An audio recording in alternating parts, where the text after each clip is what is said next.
Bonjour à tous.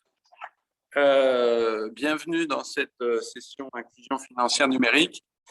On va commencer par un mini tour de table pour présenter nos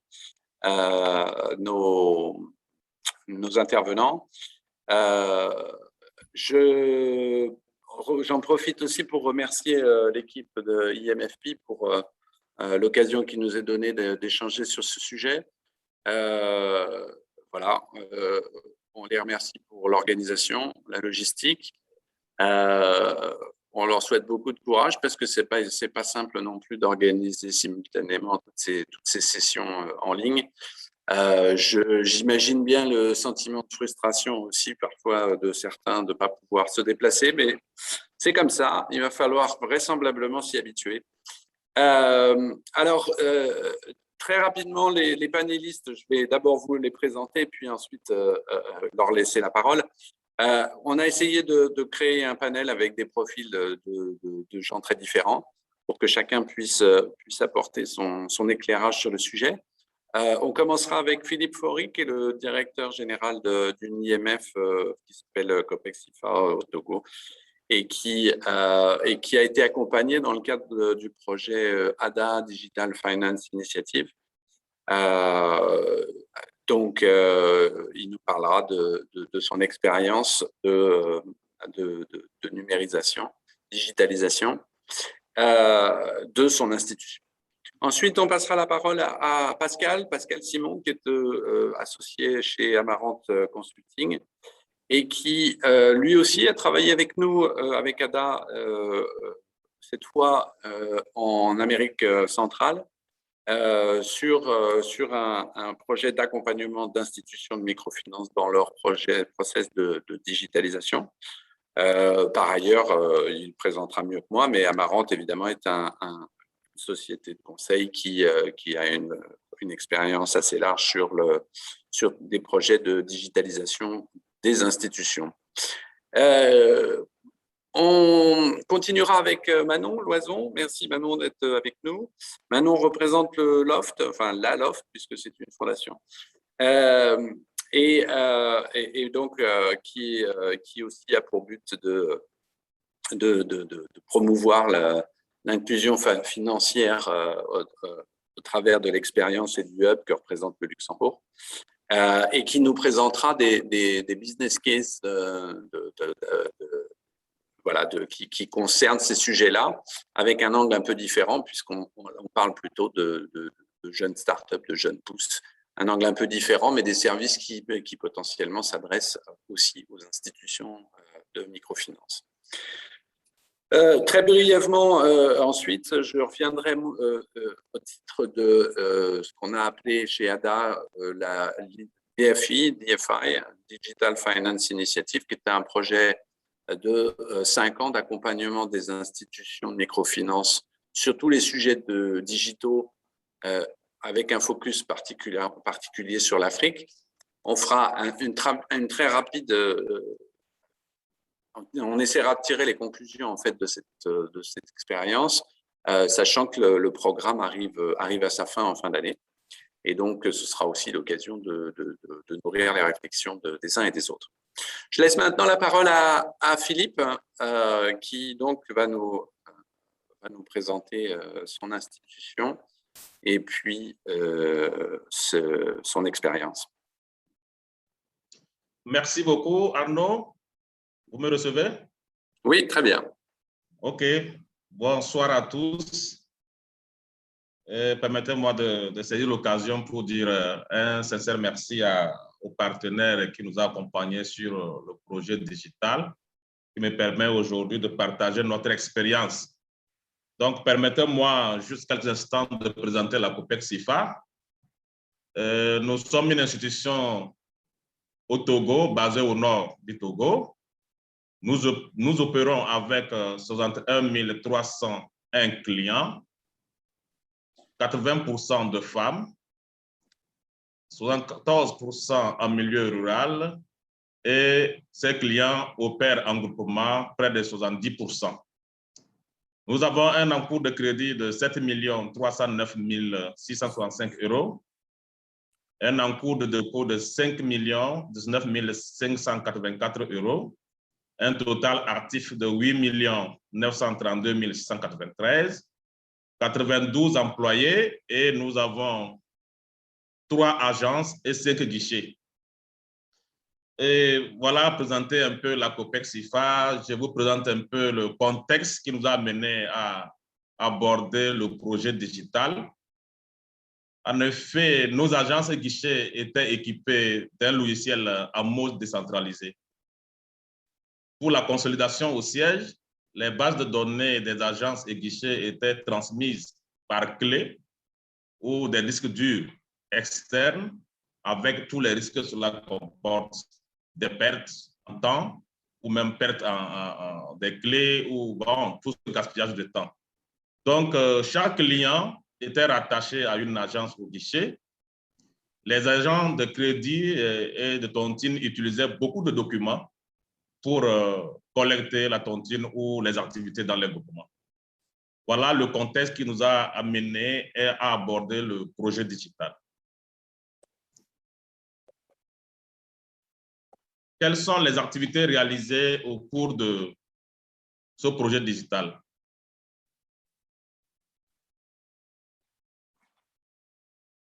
Nous avons d'abord, dans un premier temps, réalisé l'interconnexion des agences et des points de service. Dans un deuxième temps, nous avons centralisé les bases au siège pour offrir des services d'opération déplacés. Et troisièmement, la digitalisation du processus de collecte.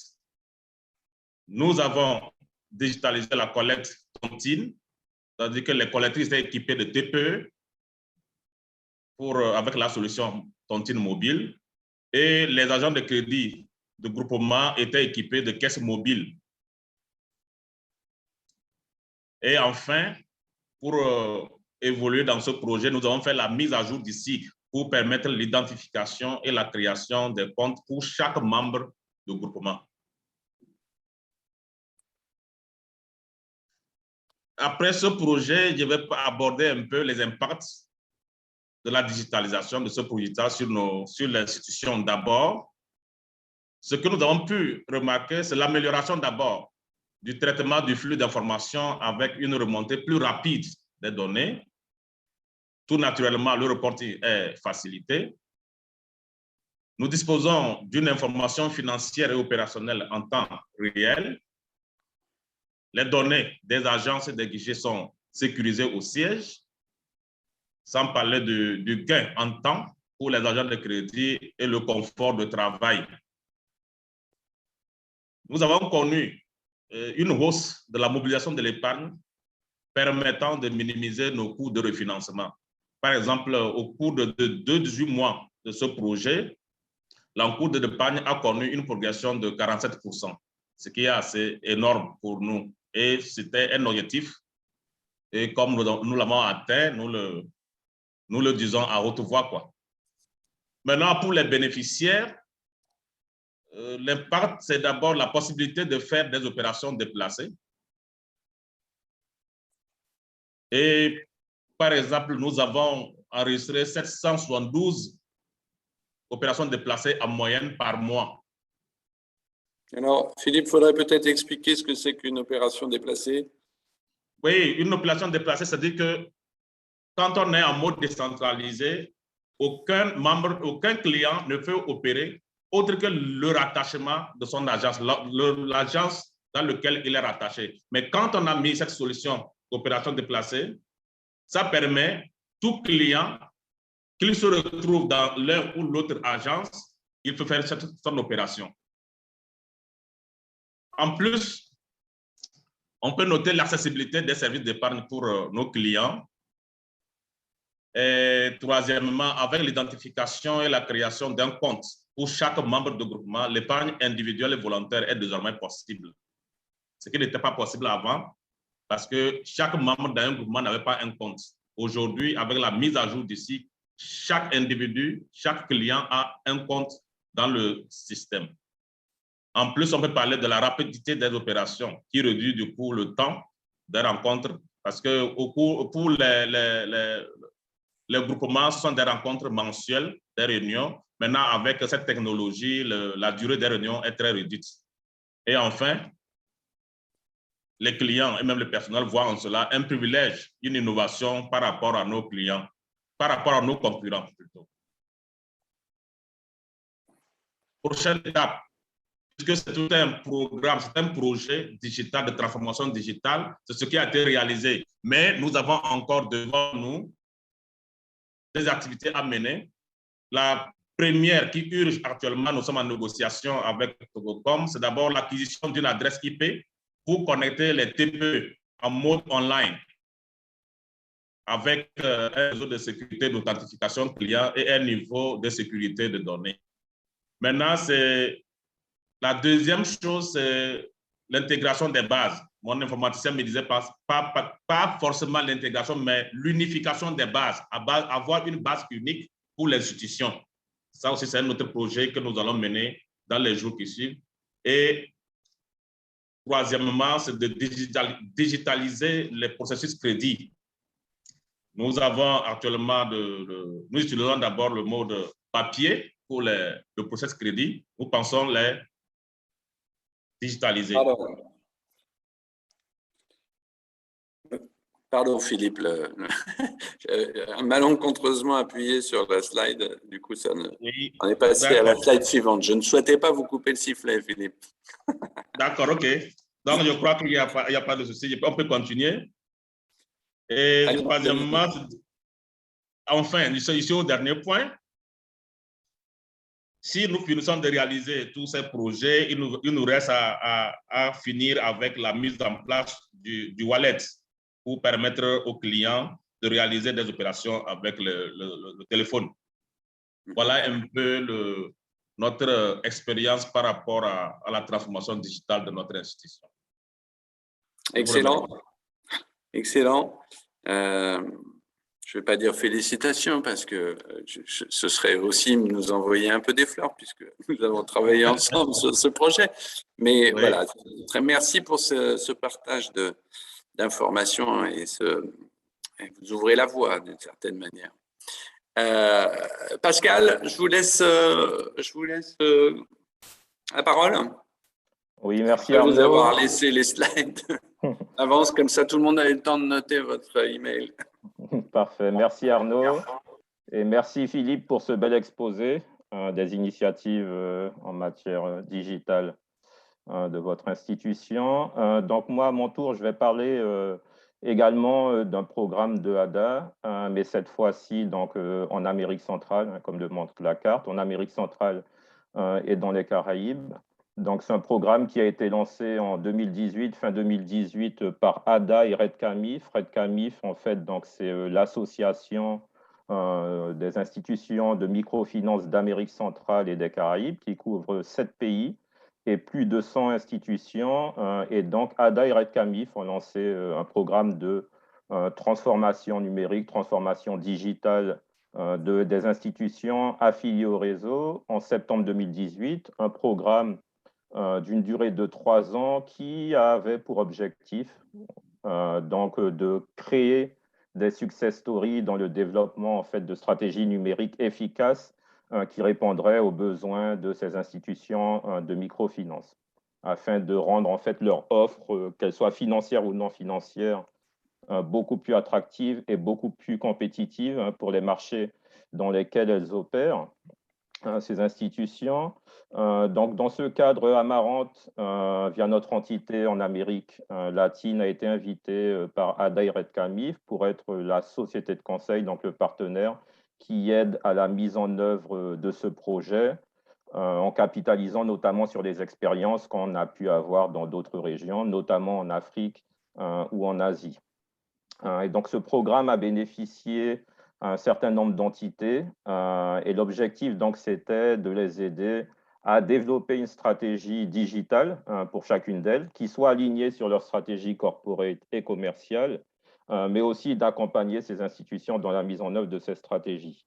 Donc, ce programme a commencé en 2018. En 2020 est arrivé le Covid, Covid-19, et donc ADA a décidé de manière très réactive, dès avril 2020, de développer un programme en parallèle de ce programme de réponse immédiate à la crise du Covid.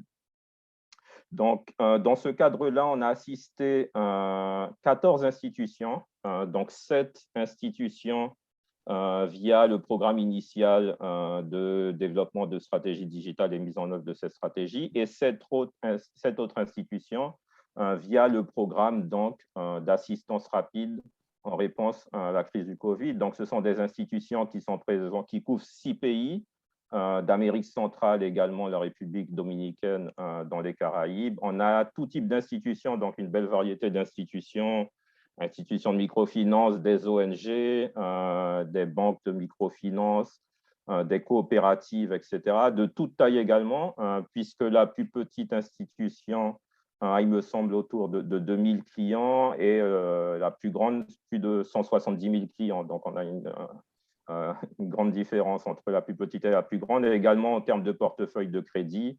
On commence à quelques millions pour la plus petite et on va jusqu'à plus de 200 millions pour la plus grande. Donc, qu'est-ce que ça veut dire, cela? Ça veut dire donc différents types d'institutions et donc un accompagnement qui tient compte aussi des particularités de chaque institution, de leur type de clientèle, etc. D'ailleurs, notre méthodologie pour ce projet, elle était basée justement donc sur le design et le lean thinking, où la priorité a été donnée véritablement à la connaissance, à l'analyse, à une analyse préalable en fait des objectifs du projet, à une connaissance du client, des besoins de la clientèle, une bonne connaissance aussi des besoins de la situation de l'institution et des besoins de l'institution afin de développer une stratégie qui soit adaptée aux besoins individuels de chacune de ces institutions. L'objectif, véritablement, dans le cadre de ce projet, n'était pas de développer une stratégie qui soit générique et qui soit adaptable en fait à chaque institution, mais véritablement d'accompagner chacune de ces institutions de manière personnalisée afin de développer une stratégie qui réponde réellement à leurs besoins. Et ce, encore plus dans le cadre du deuxième projet de réponse à la crise Covid, puisque on s'est rendu compte donc, que chaque institution faisait face à des défis spécifiques, et donc il fallait pouvoir répondre à ces défis, aux défis exprimés par chaque institution.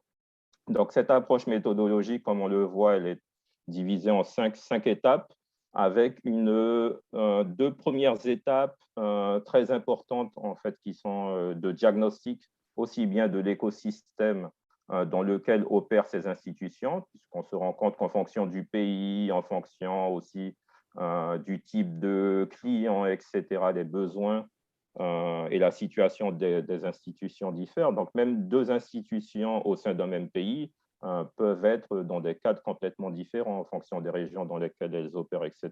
Donc, on a réellement essayé de faire un diagnostic vraiment poussé sur la situation de chaque institution.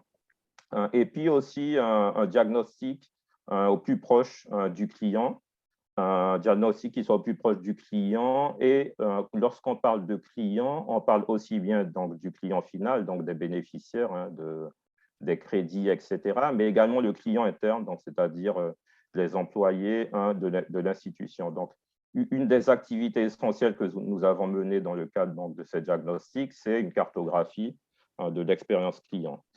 Pour finir sur cette slide, je dirais qu'une des activités essentielles également, et dans notre approche, ça a été de travailler de concert avec le client. Donc, toute la création de la stratégie a été faite avec chaque institution, et dans ce cadre-là, donc, nous effectuions des ateliers de co-création, c'est-à-dire qu'on co-créait ensemble la stratégie de l'institution. Donc, ici, donc, je présentais la méthodologie. Sur cette base, sur la base de la méthodologie, on a pu identifier, définir différentes conclusions qui sont communes entre les institutions et aussi communes à l'écosystème financier dans lequel elles opèrent. Donc, on a pu identifier une dizaine de conclusions ou findings principaux qui sont communs à chaque pays dans lesquels nous sommes intervenus, donc dans chacun des 6 pays. Ici, on présente 4 de ces conclusions, mais je dirais qu'il y a un fort aspect réglementaire dans le travail que nous avons pu effectuer, où on se rend compte donc, que les organismes de réglementation, notamment de l'écosystème financier et de l'écosystème financier numérique en particulier, ils s'intéressent beaucoup à cette thématique de transformation, d'innovation digitale, transformation numérique, etc. Donc, ils organisent pas mal de tables rondes, ils organisent également différentes discussions autour de ces sujets, ils mettent en place des sandbox, etc., pour que ça les aide. Et aussi, ils font pas mal de benchmarks sur ce qui se fait dans d'autres pays plus matures, des pays émergents ou des pays non émergents d'ailleurs, pour que ça puisse aussi les aider à définir un cadre qui soit opérant pour les institutions de leur pays. Donc, on voit qu'il y a un fort intérêt pour cette thématique. Néanmoins, on a observé qu'il y a un fort vide juridique au niveau des réglementations sur des questions qui sont un peu plus avancées. Donc, par exemple, sur des questions de correspondants bancaires, de ce qu'ils appellent corresponsales ou des réseaux d'agents mobiles en Amérique latine, il y a en général des réglementations et ce sont des choses qui sont bien cadrées, mais pour des questions un peu plus avancées, comme la cybersécurité, l'interopérabilité, réglementation des fintech, les services ouverts type Open API, Open Banking, etc., il y a encore un fort vide juridique. Donc, ça sont les principales conclusions au niveau pays. Ensuite, il y a également des conclusions au niveau des institutions. Donc, là, à ce niveau, on a observé plus de 16, donc là, on est sur la prochaine slide, plus de 16 conclusions, on va dire, principales ou findings au niveau des institutions. Donc ici, on en montre 8 qui sont peut-être les 8 principales, mais on en a identifié 16, c'est-à-dire des similarités entre les pays et entre les différents types d'institutions. Donc, un des faits saillants qu'on a pu observer, c'est que les institutions en général sont très impliquées, très engagées sur la thématique d'innovation et de transformation digitale, aussi bien au niveau du personnel donc de ces institutions que de leur conseil d'administration et que de leur direction. Donc, il y a un fort engagement au niveau des institutions et on a pu même observer que certaines institutions, même avant de définir leur stratégie digitale, avaient commencé donc, à embaucher du personnel clé sur ces sujets. Donc, il y a un fort engagement de ces institutions et c'est quelque chose qui a été essentiel sur ce projet. Et puis, bien sûr, d'autres… Pascal, une petite question de Field Advisor. On parle, il y a quoi derrière? Enfin, on parle de quoi comme… Oui, alors c'est le Field Officer, mais pourquoi Advisor? Parce qu'ici, on est dans un Field Officer qui n'est pas son activité n'est pas uniquement donc, commerciale, mais c'est également une activité de conseil auprès des clients, etc. Donc, c'est pour ça qu'on parle de Field Advisor. Très bien. Voilà, donc ensuite, les résultats. Slide donc très importante pour quels ont été les résultats à ce jour. Donc, un programme qui a commencé il y a 3 ans. Aujourd'hui, il y a autant de résultats en fait qu'il y a d'institutions qui ont participé à ce programme. Donc, 14 institutions. Chaque institution a pu implémenter des projets, a pu mettre en œuvre des projets, notamment les 5 institutions qui ont participé au programme de réponse à la crise Covid.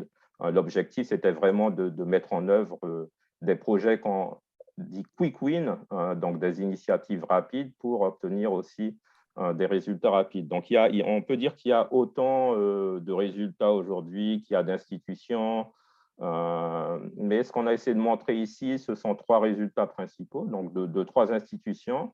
Ce qu'on a pu observer, donc, c'est qu'il y a aussi des choses communes entre institutions, pas forcément du même pays et pas forcément de la même taille. Donc ici, par exemple, on a une institution, la première au Salvador, qui a développé donc une interface en ligne pour faciliter la communication en fait, entre son système central, son core banking, et puis les différents réseaux de paiement qui existent dans le pays, donc au Salvador, notamment tout type de paiement mobile, mais autres paiements électroniques. Et le résultat qu'on a pu obtenir grâce à ça, qu'on a pu mesurer, c'est une meilleure proximité avec le client parce qu'on lui offre différentes solutions de paiement et pour être en contact avec l'institution, et aussi une plus grande précision. On a mis donc avec le service client, donc une plus forte proximité également au service client.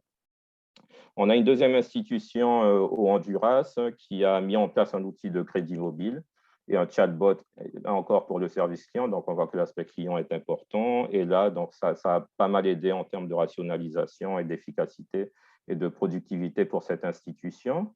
La troisième institution présentée ici, c'est une institution au Salvador, donc, qui a intégré des nouveaux modules dans son système transactionnel tel que QR code, code barre, web service, des paiements en ligne, etc. Et ça lui a permis d'augmenter donc sa profitabilité en développant donc de nouvelles solutions de paiement. Donc, on voit qu'il y a une grande variété de types de services, produits qui ont été développés et des résultats qui ont été probants pour chaque institution. Pour terminer avec ma présentation, donc rapidement, je souhaitais donc partager aussi quelques facteurs clés de succès. Donc ici, on présente les trois principaux facteurs clés de succès que je souhaite faire ressortir donc, de ce projet. Le premier, c'est sur l'approche méthodologique qui a été appliquée dans le cadre de ces deux projets. Donc, comme j'ai dit en début, design et lean thinking, des méthodes agiles de travail, qui ont été essentielles parce que même si on est sur des institutions différentes, avec des approches différentes, des contextes différents, il est important d'avoir un cadre bien défini qui se base sur des expériences passées, bien entendu, et sur les meilleures pratiques en matière de développement donc, de stratégie digitale. Le deuxième facteur clé de succès, c'est l'approche customer-centric du projet.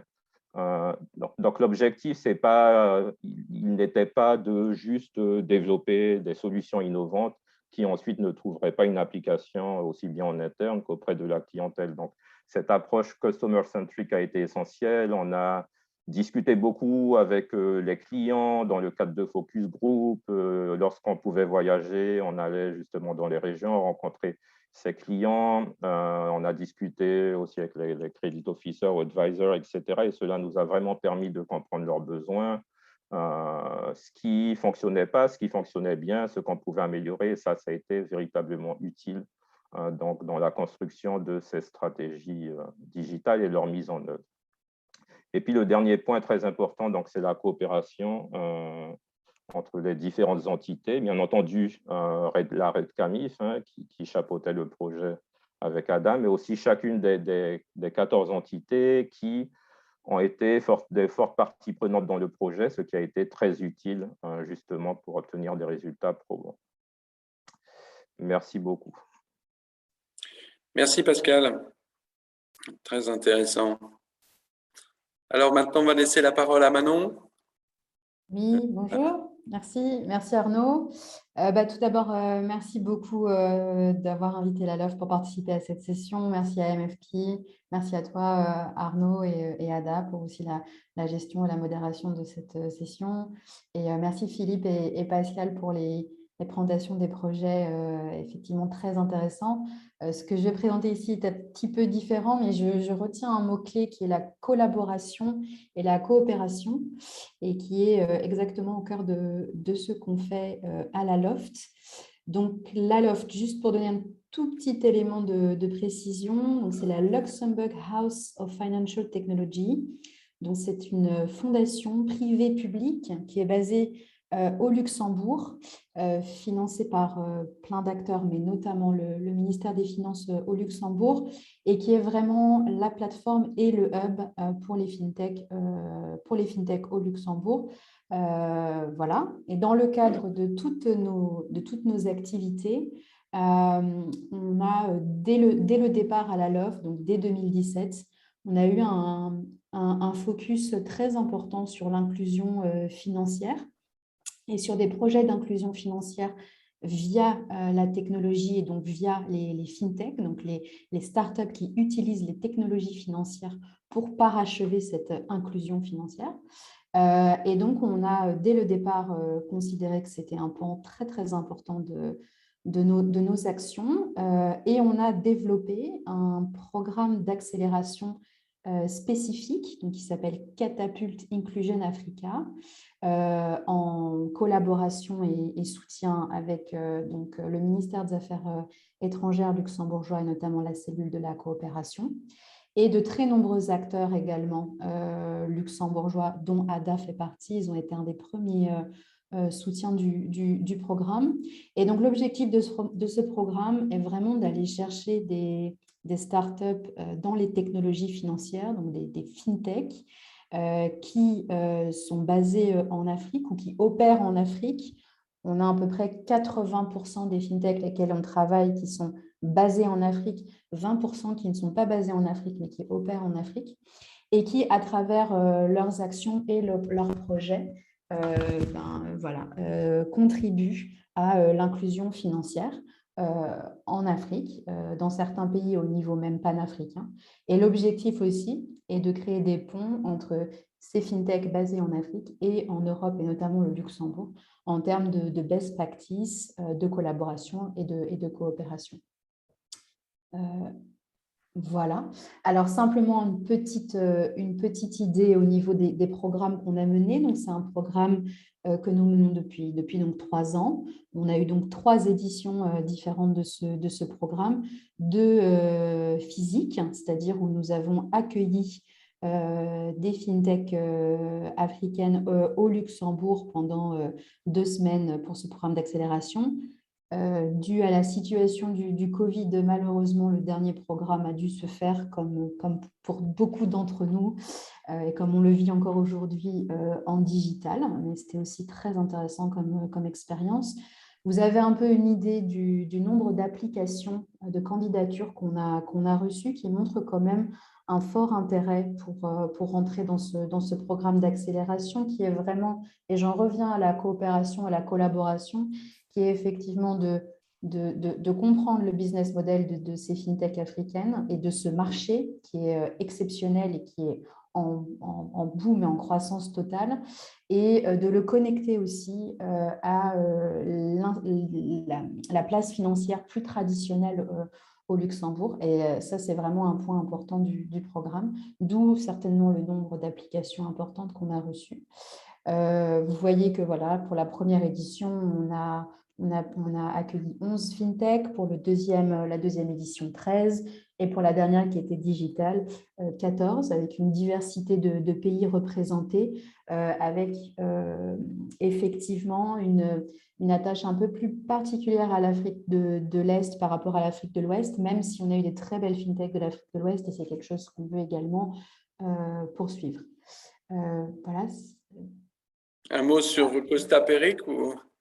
Oui, alors bon, ça c'était peut-être plus une petite, effectivement, une petite comment dire, surprise, très agréable surprise, puisqu'effectivement, dans le cadre du dernier catapulte, puisque le digital offre du coup aucune limite, plus de limite, on a eu le grand privilège d'avoir Costa Peric, donc, qui est de la Bill et Melinda Gates Foundation, en tant que guest speaker. Et donc, c'était effectivement très intéressant de l'avoir pour l'ouverture du programme. Super. Voilà, donc simplement pour vous donner une toute petite idée, là, ce sont quelques représentants de nos catapulteurs, comme on les appelle. Donc, j'en reviens encore une fois à la coopération et la collaboration. Un programme d'accélération, c'est intéressant parce que on se retrouve tous en huis clos pendant 8, 10, 15 jours. Et donc, du coup, on apprend, on scale les business, on revoit les méthodes, on utilise de nouveaux outils. Mais bien entendu, l'objectif de ce programme est d'aller bien au-delà du programme d'accélération et vraiment de créer une communauté. Et c'est ce qu'on a réussi à faire, je pense, avec ce programme aujourd'hui qui réunit en 80 personnes à peu près, donc entre les fintechs, entre nos partenaires, ADA, Infine, tous ces partenaires qui travaillent avec nous et qui travaillent avec eux, qui donnent du temps pour ces fintechs. Et donc aujourd'hui, 38 fintechs vraiment dispersés sur tout le continent africain, avec une très grande diversité de technologies aussi, donc certaines bien entendu qui sont dans le paiement, certaines qui sont dans le prêt, dans le lending, celles qui sont dans les questions régulatoires. On a des fintechs dans la cybersécurité, dans l'intelligence artificielle et même dans la blockchain. On a une très belle fintech dans le dernier programme qui était en blockchain. Et voilà. Et donc l'idée maintenant avec cette communauté qui est passée à travers ce programme, c'est de continuer à échanger, de continuer à créer les ponts entre le continent africain et le continent européen, et spécifiquement le Luxembourg à travers ces grandes actions de coopération, et de continuer à voir comment sur le terrain, on arrive à, encore une fois, parachever l'inclusion financière. Donc, le programme d'accélération n'est que le point de départ des actions qu'on continue à mener avec toutes ces fintechs. Et si je peux avoir juste la prochaine slide, Arnaud, s'il te plaît. Oui. Voilà, merci beaucoup. Et donc là, c'était simplement une toute petite revue, j'ai envie de dire, de toute présentation très, très rapide de trois de nos catapulteurs, on va dire, pour vous donner un peu une idée de ce qu'ils font et de comment est-ce qu'on travaille aussi avec eux. Donc, en premier, vous avez Pezesha avec la CEO Hilda Mora, qui est donc basée au Kenya, et qui a gagné le programme Catapulte Africa en 2020. C'était d'ailleurs le dernier événement physique qu'on a fait en mars 2020 avant de tous être enfermés. Donc, Pezesha, ça signifie facilitateur de capital. Donc, c'est une très, très belle fintech qui est née en 2016 et qui a vraiment créé une espèce d'infrastructure financière numérique qui a pour objectif, encore une fois dans une approche très collaborative, d'offrir des prêts et des supports aux PME et donc de réduire aussi les inégalités qu'il y a auprès des PME dans l'accès aux services financiers formels, parce qu'on sait aujourd'hui dans beaucoup de pays africains que les PME, les très petites PME sont vraiment le maillage aussi de l'économie, mais qu'elles sont souvent pénalisées dans leur développement parce qu'elles n'ont pas accès aux services financiers formels. Et donc, Hilda, avec sa structure Pezesha, a vraiment construit une espèce de plateforme qui s'adresse aux PME et qui répond à ces besoins. Et je vous invite à aller découvrir sur le site les actions de Pezesha, mais c'est vraiment une fintech qui est en train de grandir à l'échelle panafricaine. C'est très intéressant. La deuxième qu'on souhaitait mettre en avant, qui est une fintech, alors là, ça devient compliqué, israélo-luxembourgeoise qui opère au Mali. Donc, c'est une plateforme assez incroyable, Ocofinance. Donc, c'est ce qu'on appelle une insurtech, une assurtech, donc une fintech qui travaille dans le domaine de l'assurance, qui digitalise l'assurance. Donc, effectivement, qui a deux pieds, un pied en Israël, un pied au Luxembourg, et qui opère au Mali et au Togo, et qui ont pour ambition d'offrir donc, voilà, une assurance agricole, on va dire, inclusive pour vraiment aider et accompagner les agriculteurs en Afrique et surtout sécuriser leurs revenus. C'est-à-dire que quand voilà, les agriculteurs sont touchés par des catastrophes météorologiques, la sécheresse, les inondations, et ben, OCO a développé des produits d'assurance automatisés qui permettent en fait d'accompagner financièrement ces agriculteurs et du coup qu'il n'ait pas une double peine entre ayant perdu leur récolte et donc aussi perdu leurs revenus. Donc Voilà, j'utilise une quote de Simon, qui est le CEO de OCO, pour vous donner un petit peu la philosophie. Donc, je lis, l'agriculture est de loin la principale source d'emploi en Afrique avec environ 33 millions d'exploitations agricoles. Et pourtant, les agriculteurs sont privés de services financiers de base comme les assurances et les prêts. Nous, donc OCO, nous servons de la technologie pour résoudre ce problème et sécuriser les revenus de ces agriculteurs. Donc voilà, et OCO est aussi une fintech qui est en pleine expansion. Ils ont fait d'ailleurs une levée de fonds de 1,2 million de dollars en avril de cette année. Donc c'est aussi une très belle fintech qui aide sur le terrain beaucoup d'agriculteurs.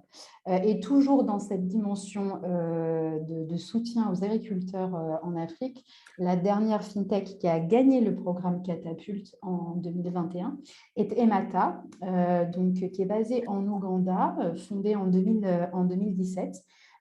Et l'objectif, là, est encore plus simple, c'est vraiment de rendre le financement des agriculteurs simple, disponible et abordable sous la forme de prêts. Donc voilà, et donc là aussi, je vous invite à regarder ce que Emata fait, et c'est sur le terrain assez impressionnant et assez efficace, on va dire. Voilà, je pense que je suis arrivée au terme de mon temps, je ne voudrais pas le dépasser. Voilà. Merci Arnaud. On peut dire ça, Manon, oui. Ok, merci beaucoup, effectivement, de nous donner un petit aperçu d'abord des champions actuels et puis surtout des perspectives qui ouvrent sur la manière de faire les mêmes choses mais différemment. Oui. Je voudrais quand même nous laisser un peu de temps pour des questions-réponses. Aller assez vite sur donc le programme DFI était donc un programme qui a commencé en 2017 chez ADA et clairement dont le positionnement ou la finalité était d'accompagner les institutions de microfinance en Afrique à appréhender au mieux la digitalisation de leurs opérations, de manière à toucher plus de monde, de manière à réduire leurs coûts, de manière à être plus efficace et à améliorer l'expérience de leurs clients. De manière assez méthodique, j'ai envie de dire, on a choisi de donner un cadre à notre approche qui correspondait globalement aux best practices, on va dire, de l'implémentation de projets digitaux, en mettant beaucoup l'accent sur les phases en amont des projets, en particulier de définition de stratégie. Puisqu'on s'est aperçu, et là on pourrait faire la comparaison sans fin avec l'excellent travail qu'a fait Pascal en Amérique centrale, c'est que contrairement peut-être à l'environnement auquel a été confronté Pascal, dans l'environnement en particulier de l'Afrique de l'Ouest et qui plus est il y a 5 ans, le sujet de la digitalisation a été un sujet évoqué et récurrent et j'ai envie de dire à tendance. Mais quand on grattait un peu et quand on cherchait à comprendre ce que voulaient faire les gens, l'expression des besoins était quelque chose qui était très difficile. Et l'expression de besoins difficiles signifie simplement qu'on ne sait pas exactement où est-ce qu'on veut aller. Pour moi, l'accompagnement, c'est d'arriver à faire en sorte que, à minima, les dirigeants, puisque c'est quand même par eux que s'insuffle ces projets, qu'ils soient, quand on leur pose cette question-là, qu'ils lèvent les yeux au plafond pour choisir les mots justes de l'image qu'ils ont en tête, plutôt qu'ils baissent les yeux, qu'ils cherchent leurs mots et qu'ils essayent de combler un vide qui est en fait celui de « oui, je ne vois pas ». Quand on voit quelque chose, on regarde au plafond. Quand on ne voit pas, on regarde au sol. Et c'était ce premier sujet que la DFI a souhaité régler. Avec ensuite un accompagnement méthodologique que Pascal l'a mentionné. Et puis, une dernière particularité et beauté de ADA, c'est qu'on proposait aussi un cofinancement à ces institutions. Donc, voilà un petit peu pour les principes. En termes d'organisation, je vous l'ai dit, on avait quelque chose d'assez phasé avec un ciblage d'abord qui voulait qu'on cible vraiment les institutions de petite taille parce qu'on considérait que accompagner des institutions plus grosses, ce n'était pas forcément notre mission et que c'était des gens qui pouvaient éventuellement faire le travail par eux-mêmes. Les institutions plus petites ayant par définition plus de mal à recruter les profils, à aligner les conditions pour réussir et donc ayant d'autant plus besoin d'accompagnement. C'est aussi, la DFI, c'est aussi une boîte à outils. Donc, vraiment, là encore, on revient à la méthodologie, c'est-à-dire dire, écoutez, vous avez des besoins, mais c'est important de les écouter, de les coucher sur le papier, de les formuler.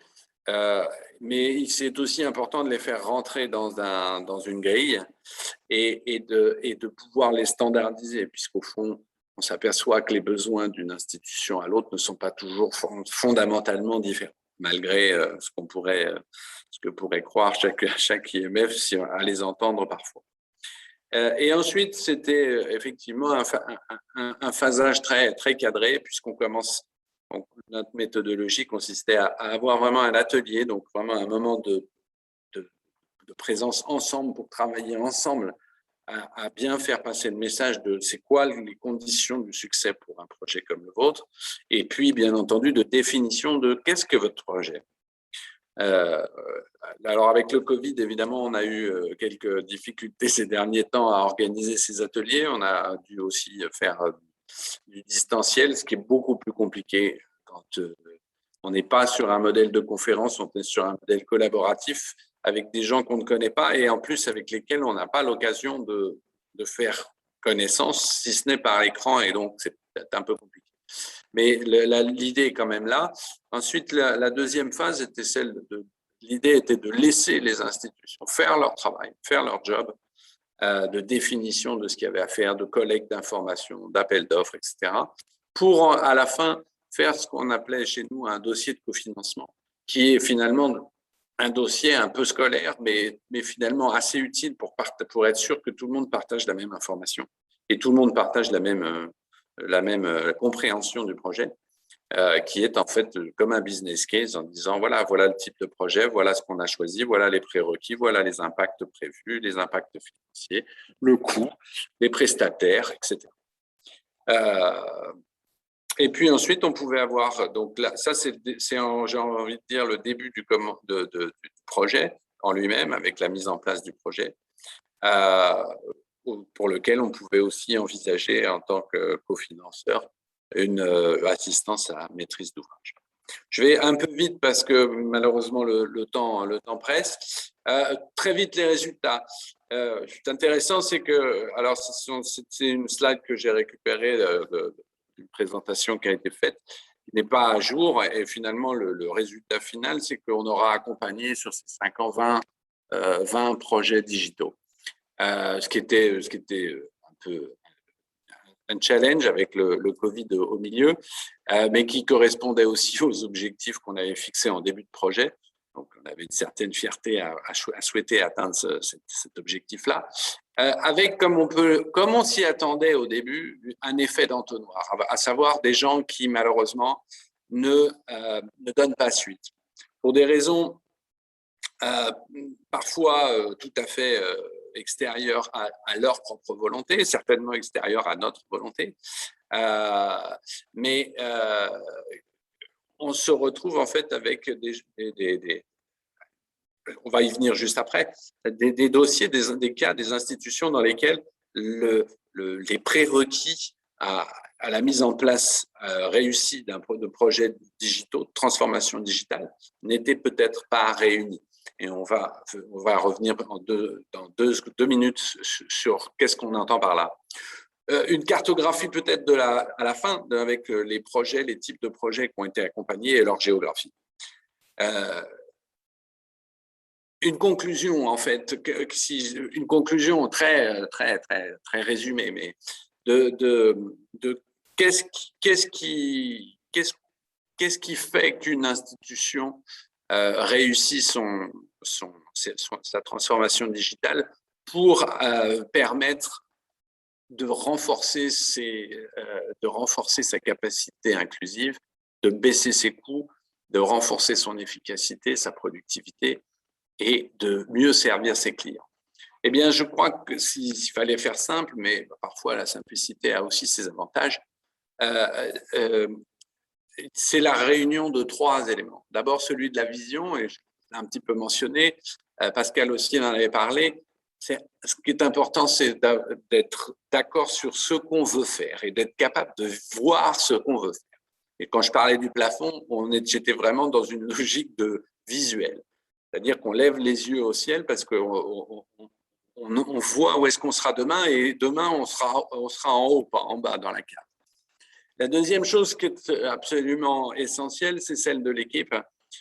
J'ai vu dans les slides de Pascal qu'on parlait d'institutions qui avaient anticipé les recrutements d'équipes en prévision de projets de transformation digitale. C'est central. Il n'y a pas on ne peut pas se projeter dans des projets de cette ambition-là sans avoir les moyens humains qui sont alignés avec les ambitions. Ce n'est pas possible. Alors, est-ce que c'est du staff qu'on libère de son quotidien pour faire le travail? C'est une possibilité, mais on sait les difficultés que ça représente quand on a besoin de libérer quelqu'un. A priori, s'il est dans les murs, c'est qu'il a une raison d'être là, donc il a un job au quotidien. Et le désengager de son quotidien, c'est toujours très compliqué. Et ça ne suffit pas de dire qu'un tel va dégager du temps pour le projet. D'abord, du temps, c'est pas du temps qu'il faut, c'est tout son temps, en tout cas pour un chef de projet. Et ensuite, on sait bien que la réalité du quotidien reprend le dessus. Et donc, ça, c'est un élément vraiment essentiel de mobilisation nécessaire pour réussir son projet. Puis j'ai parlé des moyens. Alors, peut-être que je voudrais tout de suite mettre quand on parle de moyens, on ne parle pas que de moyens financiers, même si on parle aussi de moyens financiers. Mais on parle de manière beaucoup plus large de moyens en général, de moyens de se mettre en capacité de. Et là, je pense notamment que peut-être la comparaison avec l'Amérique centrale est un élément intéressant, c'est que effectivement l'environnement de l'Afrique de l'Ouest en particulier, mais aussi de certaines parties de l'Afrique de l'Est, n'est pas le même et est très contraignant. Et ça, ça n'est pas pris en compte au départ dans les prérequis du projet et dans les choses qu'on doit. Qu'est-ce qu'on peut faire dans l'évaluation des possibles? Alors, on risque d'avoir des difficultés ultérieurement. Alors, puisqu'il nous reste 5 minutes et j'aurais voulu en fait vous faire réagir sur ça. Philippe, qu'est-ce que vous fait, quelle est votre réaction sur ça et comment vous avez vécu si je peux dire, cet alignement de planète nécessaire? Est-ce que après coup, ça vous parle? Avant, vous en aviez la conscience avant? Quel est votre ressenti? Merci Arnaud. Je crois que pour ce projet digital, pour réussir, ce n'a pas été très facile. Et je peux dire qu'au-delà de la motivation et de l'engagement, il a fallu mettre une équipe projet très dynamique avec une implication du top management. C'était très important. Et cette équipe doit normalement ou a su bien structurer notre vision et l'a su formaliser, c'est-à-dire donner des priorités par rapport au choix pour que ça ne soit pas ce que l'autre fait, je vais le faire aussi. Donc, ça nous a permis vraiment de choisir, de prioriser notre besoin. En plus, ce qui a été aussi très utile, c'est la communication en interne. Ça, je crois que c'est très fondamental. Les gens, tout le personnel doit savoir quand même les différentes étapes du projet et adhérer. Parce que s'ils ne comprennent pas où vous voulez aller, ils vont faire des blocages et à un moment donné, vous risquez de jeter votre projet à l'eau. Et c'est vrai, il ne faut pas le voir, ce projet, comme une fin en soi, mais l'inscrire dans un processus. Ça permet d'aller étape par étape. Et enfin, ce que je pourrais peut-être partager, c'est d'être à l'écoute des clients. Ça, c'est fondamental aussi.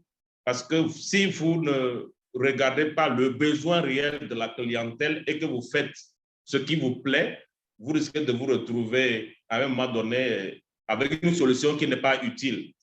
Enfin, ce qui est encore utile pour moi ou qui a été important dans la réalisation de ce projet, c'est au niveau de la phase test. La phase test a été un moment très précieux pour d'abord accueillir les premières impressions des utilisateurs. Ça a permis de se rendre compte que la solution est adaptée vraiment à notre cible.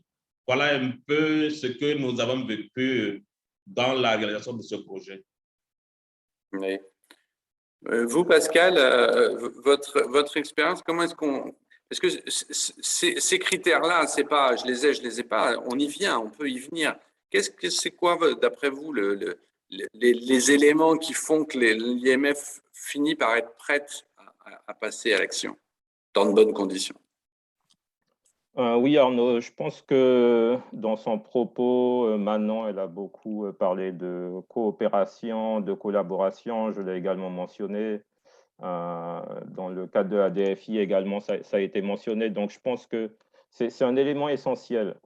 Donc, il est essentiel pour que le projet soit un succès et que pour les équipes des institutions soient prêtes à passer à la prochaine étape, qu'elles puissent comprendre l'intérêt pour elles de s'engager dans cette dynamique, hein, qui est un véritable changement.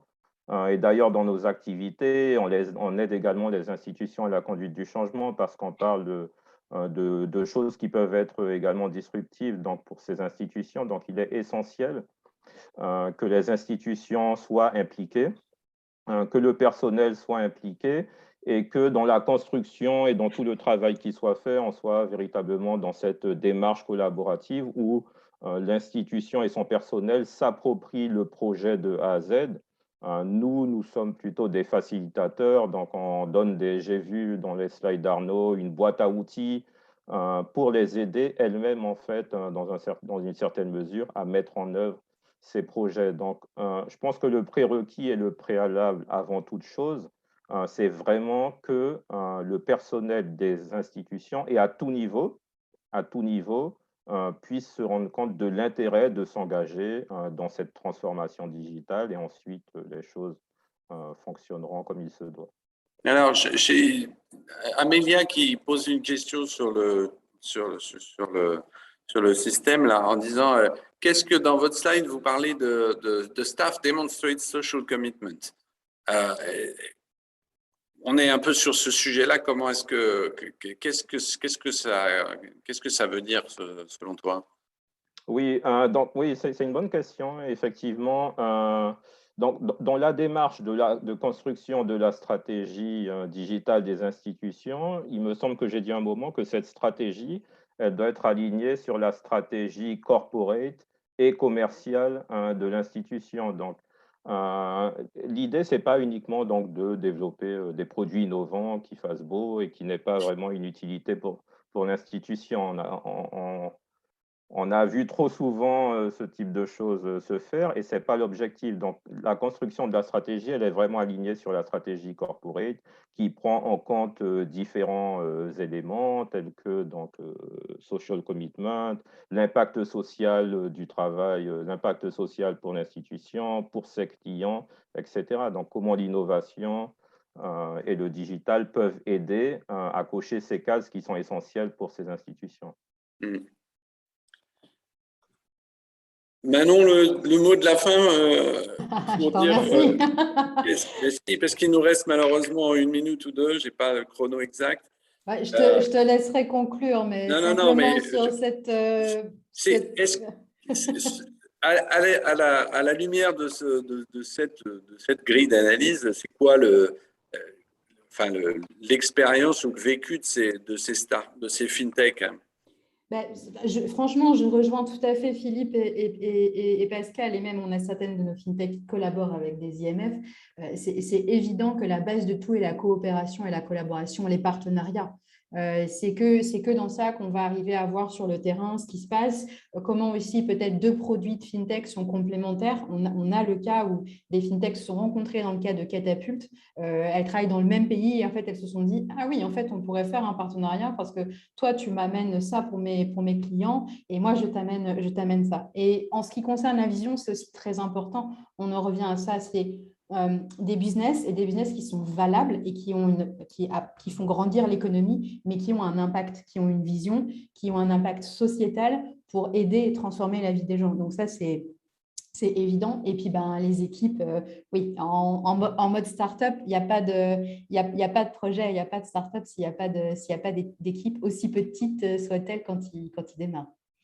Et quand même un peu de moyens, surtout financiers.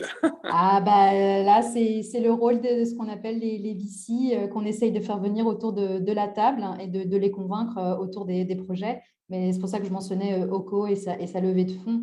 On voit de plus en plus d'investisseurs qui ne sont pas sur le territoire africain, qui ne connaissent pas et qui se rendent compte de l'impact de ces fintechs, de l'impact de ces startups et du potentiel du marché. Et donc, on voit de plus en plus d'investisseurs qui commencent à venir regarder de près ce qui se passe. Donc ça, c'est très encourageant.